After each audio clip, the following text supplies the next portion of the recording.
ये एक बहुत ही डरा देने वाली बात है कि अगर 100 लोग अपना खुद का बिजनेस शुरू करते हैं तो इसमें से 60% पहले साल में सक्सेसफुल हो जाते हैं, लेकिन अगले 5 सालों में इन्हीं 60% बिजनेस में से 55% लोगों का बिजनेस बंद हो जाता है, क्योंकि असली बिजनेस क्या होता है ये उनको पता ही नहीं होता। उनको लगता है कि अगर उनका प्रोडक्ट और मार्केटिंग अच्छी है तो वो आराम से सफल हो जाएंगे, लेकिन जो असली सच्चाई है जिसे केवल 1% लोग ही जानते हैं वो इनको पता ही नहीं। और बड़े बड़े लोग जो इस दुनिया को कंट्रोल करते हैं वो ये चाहते ही नहीं कि आपको कभी ये सीक्रेट पता चले। आखिर वो कौन सा सीक्रेट तरीका है जिससे ये बड़े बड़े लोग बिना किसी ज्यादा पढ़ाई लिखाई के और ज्ञान के अरबों रुपए कमा लेते हैं, और जो लोग असली में बुद्धिमान होते हैं, जिसको बिजनेस को बड़ा करने की सारी स्किल्स आती हैं, वो इन लोगों के लिए काम करते हैं। और जो किताबें इन्हीं लोगों की डार्क रियलिटी के बारे में बताती है वो कुछ ही समय में मार्केट से गायब कर दी जाती है, ताकि आप जैसे आम लोगों को कभी इसके बारे में पता ही ना चल सके। लेकिन इसकी आपको चिंता करने की कोई जरूरत नहीं है, क्योंकि मैं आपको उन्हीं किताबों में बताई गई सीक्रेट चीजें इस वीडियो में बताने वाला हूँ। आखिर कैसे एक मिडिल क्लास इंसान छोटा स्टार्टअप करके करोड़ों का मालिक बन सकता है। आइए जानते हैं कि आप कैसे अपने पहले बिजनेस से ही सुपर सक्सेसफुल बन सकते हैं। तो एक बार ये घटना सुनो। भावेश नाम का एक बंदा ताज होटल का एक माहिर शेफ था। उसका हुनर ऐसा था कि चाहे समोसे हो, पिज्जा हो या बर्गर, सब कुछ वो इतने स्वादिष्ट बनाता कि लोग उंगलियां चाटते रह जाते। कई लोग तो केवल उसके हाथ का बना खाना खाने के लिए ही आते। उसकी मेहनत और कला ने उसे ताज होटल का सबसे बेहतरीन शेफ बना दिया था। लेकिन एक दिन उसने सोचा कि अगर मैं इतना अच्छा खाना बना सकता हूँ तो मैं यहाँ काम करके दूसरों को अमीर क्यों बनाऊं, क्यों ना खुद का रेस्टोरेंट खोलूं। इसी सोच को लेकर उसने ताज होटल में शेफ की नौकरी छोड़ दी और बैंक से लोन लेकर एक छोटा सा रेस्टोरेंट स्टार्ट किया। शुरू में तो उसका रेस्टोरेंट काफी अच्छा चला। स्टार्टिंग में वहाँ कुछ गिने चुने लोग आने लगे, इसलिए उसने सोचा क्यों ना अपने रेस्टोरेंट की मार्केटिंग की जाए। इसके लिए उसने सोशल मीडिया से लेकर हर जगह प्रमोशन किया। अब रेस्टोरेंट पहले से और अच्छा चलने लगा।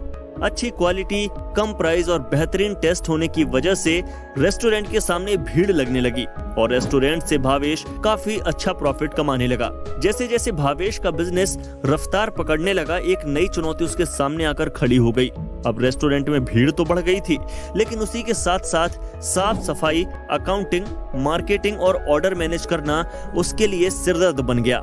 दिन भर किचन में घिरे रहकर पिज्जा, समोसे और बर्गर बनाते बनाते उसका सारा समय निकल जाता था और बाकी काम पीछे छूटने लगे। थक हार कर उसने सोचा क्यों न किसी और को काम पर रखा जाए, लेकिन अफसोस उसकी उम्मीदें धरी की धरी रह गईं। नया कर्मचारी काम ठीक से करने के बजाय और भी मुश्किलें खड़ी करने लगा और रेस्टोरेंट की हालत धीरे धीरे हाथ से निकलने लगी। जिस शख्स को भावेश ने नौकरी पर रखा था वो काफी आलसी था, न तो काम ढंग से करता और न ही समय पर। उसकी लापरवाही की वजह से ग्राहकों की शिकायतें बढ़ने लगीं। धीरे धीरे रेस्टोरेंट की छवि भी खराब होने लगी। आखिरकार परेशान होकर भावेश ने उस आदमी को काम से निकाल दिया और फिर से सारा काम खुद ही संभालने लगा। लेकिन कुछ समय बाद फिर से जब उसका रेस्टोरेंट धीरे धीरे डाउनफॉल की तरफ जाने लगा तो भावेश समझ गया रेस्टोरेंट के सारे काम को मैनेज करने के लिए किसी एक्सपर्ट को रखना होगा। इसलिए भावेश ने अधिक सैलरी देकर एक एक्सपीरियंस्ड एक्सपर्ट को हायर किया जो रेस्टोरेंट के सभी कामों को सलीके से संभाल सके। कुछ दिनों के भीतर ही उसने एक और कामकाजी व्यक्ति को भी नौकरी पर रखा। दोनों मिलकर इतनी शानदार मेहनत करने लगे कि रेस्टोरेंट की सारी समस्याएं दूर हो गईं और काम फिर से तरक्की की राह पर चल पड़ा। कुछ ही दिनों में भावेश का बिजनेस इतनी तेजी से बढ़ गया कि उसकी खुशी का कोई ठिकाना नहीं रहा। लेकिन बढ़ती सफलता के साथ साथ खर्चे भी बढ़ने लगे। कर्मचारियों की सैलरी, दुकान का किराया, फर्नीचर, लोन की ईएमआई और डेकोरेशन जैसे कई खर्चे उसकी जेब को किचकिचाने लगे। इन सब खर्चों के चलते भावेश का रेस्टोरेंट मुनाफे की जगह घाटे में जाने लगा। कुछ ही दिनों के बाद लॉस की वजह से रेस्टोरेंट को बंद करना पड़ा। कुछ सालों बाद भावेश का ये स्टार्टअप फेलियर साबित हुआ, क्योंकि भावेश का ऐसा सोचना था कि अगर वो टेस्टी पिज्जा, बर्गर, समोसे बना सकता है तो उसका बिजनेस भी चल सकता है। लेकिन ऐसा नहीं हुआ। भावेश इसमें फेल हो गया। माइकल ए गार्बर कहते हैं, जरूरी नहीं जो व्यक्ति एक अच्छा टेक्नीशियन हो वो एक अच्छा बिजनेसमैन भी बन जाए, क्योंकि एक अच्छा बिजनेस चलाना और एक अच्छा टेक्नीशियन होना दोनों में जमीन आसमान का फर्क है। किसी भी बिजनेस के टेक्निकल पार्ट को जानना और उस बिजनेस को चलाना दो अलग अलग चीजें हैं। बहुत से लोग बिजनेस इसलिए स्टार्ट करते हैं क्योंकि उन्हें उस बिजनेस के टेक्निकल पहलुओं के बारे में जानकारी होती है। लोगों को लगता है कि अगर उन्हें कोई टेक्निकल काम आता है तो वो उसी क्षेत्र का बिजनेस भी चला सकते हैं, जो बिल्कुल भी सही नहीं है। The E myth revised book के ऑथर माइकल गार्बर के अकॉर्डिंग किसी भी बिजनेस को सक्सेसफुल रन करने के लिए 3 लोग एंटरप्रेन्योर, टेक्नीशियन और मैनेजर का होना बहुत जरूरी है। एंटरप्रेन्योर कंपनी को नए आइडिया लाकर देता है और फ्यूचर में जीता है। टेक्नीशियन प्रेजेंट में रहकर काम करता है, यानी वो आइडियाज को प्रैक्टिकल शेप देने का काम करता है। तो वहीं एक मैनेजर कंपनी को ऑर्गेनाइज्ड रखता है, कंपनी को कैसे चलाना है इसके ऊपर काम करता है। मैनेजर कंपनी के प्रोडक्ट से लेकर डिस्ट्रीब्यूशन और एम्प्लॉय के सैलरी तक हर चीज को हैंडल करता है। एक सक्सेसफुल बिजनेस को चलाने के लिए इन तीनों लोगों का होना बहुत जरूरी है। भावेश जैसे लोग इसलिए बिजनेस में फेल होते हैं क्योंकि वे 80% टेक्नीशियन, 8% एंटरप्रेन्योर और 12% मैनेजर होते हैं। जबकि एक ट्रू ब्रांड कंपनी स्टार्ट करने के लिए तीनों क्वालिटी बराबर होनी चाहिए। माइकल गार्बर के मुताबिक किसी भी बिजनेस को 3 हिस्सों में बांटा जाता है। स्टेज 1 बिजनेस की शुरुआत में, यानी कि बिजनेस के बचपन में चपरासी से लेकर मालिक तक सब काम ओनर खुद करता है। जब बिजनेस बढ़ जाता है, कस्टमर ज्यादा आने लगते हैं, तो ओनर सारे काम को उतना अच्छे तरीके से हैंडल नहीं कर पाता जितना वह पहले कर पाता था। अगर वह एक काम पर ज्यादा समय देता है तो दूसरे काम अधूरे रह जाते हैं, जिसकी वजह से कस्टमर असंतुष्ट रह जाते हैं। फॉर एग्जाम्पल, अगर आप एक रेस्टोरेंट चला रहे हैं तो आप सिर्फ अकेले टेस्टी फूड बनाने में व्यस्त रह जाते हैं और साफ सफाई की ओर ध्यान नहीं दे पाते।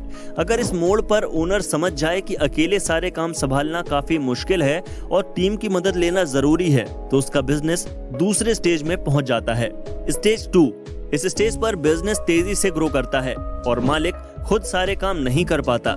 अलग अलग काम करने के लिए अलग अलग पर्सन को हायर करता है, दूसरे लोगों को जॉब पर रखता है। इस स्टेज में कुछ कस्टमर की तरफ से शिकायतें भी आती हैं, खाना अच्छा नहीं है या फिर साफ सफाई पर ध्यान नहीं दिया जा रहा है। ऐसे में अगर ओनर उन शिकायतों को कैसे दूर करे, इसके ऊपर कैसे काम किया जाए, इसके बारे में सोचने की बजाय एम्प्लॉय को हटाकर खुद काम करने लगे, तो उसका बिजनेस फिर से पहले स्टेज में चला जाएगा। लेकिन जो ओनर इस स्टेज को अच्छी तरह पार कर लेता है, वो तीसरे स्टेज में चला जाता है। स्टेज 3, इस स्टेज को मैच्योरिटी स्टेज कहा जाता है। इसमें बिजनेस हाईएस्ट लेवल पर रन करता है। इसमें ओनर के गैर मौजूदगी में भी बिजनेस आसानी से चलता है। ओनर हर काम के लिए अलग अलग एम्प्लॉय हायर करता है। ये सभी लोग अपना अपना काम देखते हैं। बिजनेस को रन करने के लिए इसमें ओनर की कंटिन्यूटी की कोई जरूरत नहीं होती। इसमें ओनर चाहे तो कहीं भी वेकेशन पर लंबे समय के लिए एंजॉय करने घूमने जा सकता है। लेकिन इस मुकाम तक बिजनेस को लाने के लिए इन 2 रूल को फॉलो करना बहुत ज्यादा जरूरी होता है। Number 1, system dependent business. अगर आपका बिजनेस पूरी तरह से लोगों पर निर्भर रहेगा तो लोग अपनी मर्जी से काम करेंगे। अगर वे ठीक से काम नहीं करेंगे या नौकरी छोड़ देंगे तो आपका पूरा बिजनेस बिखर सकता है। इसलिए आपका बिजनेस पीपल डिपेंडेंट नहीं बल्कि सिस्टम डिपेंडेंट होना चाहिए। इसमें क्लियर कट स्टैंडर्ड और वर्क करने का प्रोसेस हो, काम करने का स्टेप बाय स्टेप प्रोसेस होना चाहिए। इससे होगा ये, चाहे आदमी या एम्प्लॉय कोई भी हो, काम आपका स्टेप बाय स्टेप सेम पहले जैसा ही चलेगा। Number 2, work on your business. लोगों को बिजनेस स्टार्ट करने का मकसद ये होता है अपने लिए एक अच्छा लाइफस्टाइल क्रिएट कर सके, लेकिन अक्सर वे बिजनेस इस तरह से शुरू करते हैं सब कुछ उनकी ही जिम्मेदारी पर टिका होता है। ऐसे में बिजनेस फेलियर साबित होता है। बिजनेस को आगे बढ़ाने के लिए टेक्निकल वर्कर हायर करना होता है ताकि हर काम ठीक से चल सके और ओनर बिजनेस को बढ़ाने के ऊपर काम कर सके। अगर मार्क जुकरबर्ग बचपन से ही सिर्फ कोडिंग करते रहते तो फेसबुक इतना बड़ा प्लेटफॉर्म नहीं बनता। उन्होंने स्मार्ट वर्क अपनाया, नए टेक्नीशियन को हायर किया और खुद कोडिंग के बजाय फेसबुक के विकास में जुटे रहे। बिजनेस में फाइनेंशियल फ्रीडम पाने का एक ही शानदार तरीका है, खुद को बिजनेस से बाहर रखें। इसका मतलब है कि पूरा काम आपके कंधों पर ना हो, बल्कि एक सेट सिस्टम के अनुसार स्मूथली चलता रहे। इससे आप न सिर्फ आराम से जी पाएंगे बल्कि बिजनेस भी बिना किसी झंझट के चलता रहेगा। सिंपल वर्ड्स में कहें तो बिजनेस ऐसे शुरू करें जिसमें हर चीज आपके ऊपर न टिकी हो और आपको हर काम पर नजर रखने की जरूरत न हो। इसमें डिसीजन और कई सारे फैसले आपके बिना भी हो सकें। इसके लिए एक सिस्टमैटिक बिजनेस तैयार करें। तो दोस्तों, देर किस बात की, बिजनेस शुरू करने का यही सही समय है, इसलिए सोचिए मत, शुरू कीजिए। और हाँ, अगर आपको ये वीडियो पसंद आई हो तो इसे लाइक करें, चैनल को सब्सक्राइब करें और अपने दोस्तों के साथ शेयर करना ना भूलें। मिलते हैं बहुत जल्द एक नई वीडियो के साथ। Thanks for watching.